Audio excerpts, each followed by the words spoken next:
God, it's so cold. I can't even speak properly. Didn't even get to cross.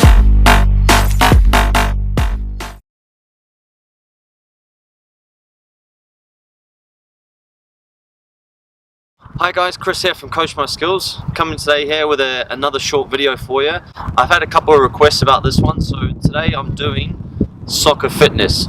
Now, there are many aspects to soccer fitness. You've got things like speed, endurance, stamina, agility, strength.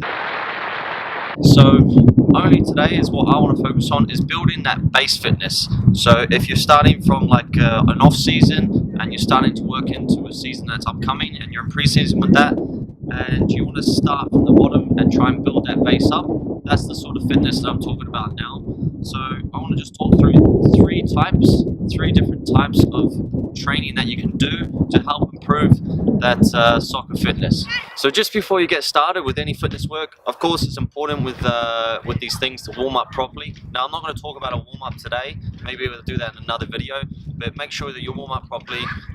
Certain things like dynamic movements are perfect for this sort of fitness work, so make sure you do that and avoid any injuries. Now I apologize for the wind.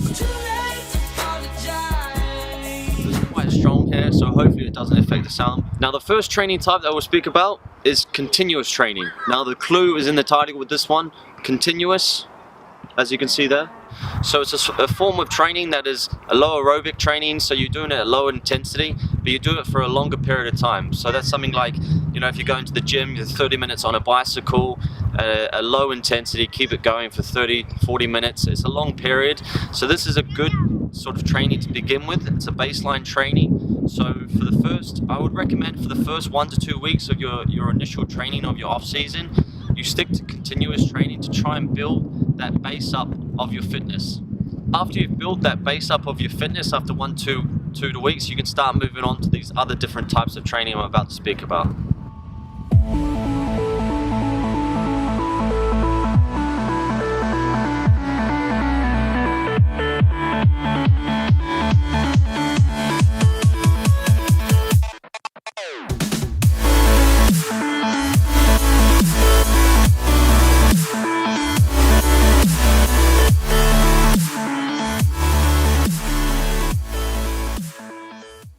So after having been doing that continuous training for a period of 1 to 2 weeks, the second type of training that you can now incorporate into your off-season sort of program is fartlek training.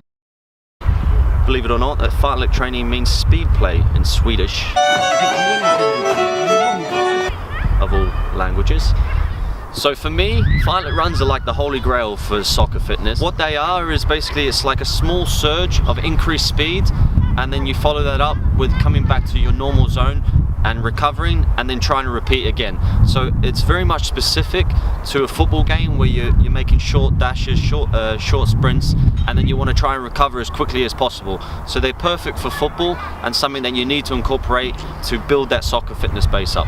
Now to start off with the fartlek runs, I would recommend just doing things like a 20-minute timed run, and you can do say a 3-minute jog and then do a fartlek run for 1 minute where you increase the speed, run at sort of 70 to 80% of your maximum. That's all it is. It's not a full out maximum run. You're not trying to hit the red line of things. You're not trying to push yourself to the limits. It's at a good pace like that. And then after you've done your minute, you're then going to recover again for those 3 minutes. So it's like I said, it's very specific for football. It's very relevant. So it's something you should definitely incorporate in your training.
But you got the first continuous training. The second thing is your fartlek training, and then you want to incorporate the last thing that I think is essential for football players as well, is interval training. Now, interval training could seem a little bit similar to the fartlek training, but I can assure you it's not. And what that is a higher intense for shorter periods of time, but the rest is almost equivalent to the amount of time that you're working. So for example, you might work for a high intensity of 90%, so you're almost close to your maximum for a minute, but then your rest is only a minute or a minute and a half. So it's a lot more intense, but it's a lot shorter period. So a little bit like the fartlek training as well, with the interval training it's important to focus as well on the recovery. So it's like when you're recovering, your body is also adapting as well. So it is part of the process that when you put in the work in and you're recovering, you focus on the recovery as well, because as you're doing it, your body makes changes, you're becoming a lot more stronger and fitter, and this is perfect for football as well. So it's important that you build up through that, and I'll show you that as well, that you build from the continuous to your fartlek into your interval, and then you start to incorporate them all, and that will really give you a really good basic ground fitness for football, for moving forward into things that are more specific, like speed, agility, all those other things that you'll have as well that you can focus on another time.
So that's the 3 types of training that I'd recommend to do, especially if you're doing an off-season program. To the people that requested this video, thank you very much. I picked probably the worst day to do it. It's so cold, and yeah, but I hope that it's useful for you. So thanks for watching. I hope you enjoyed the video. If you did, give it a thumbs up.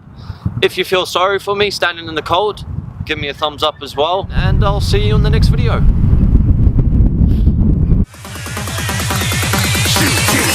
Didn't even get to cross.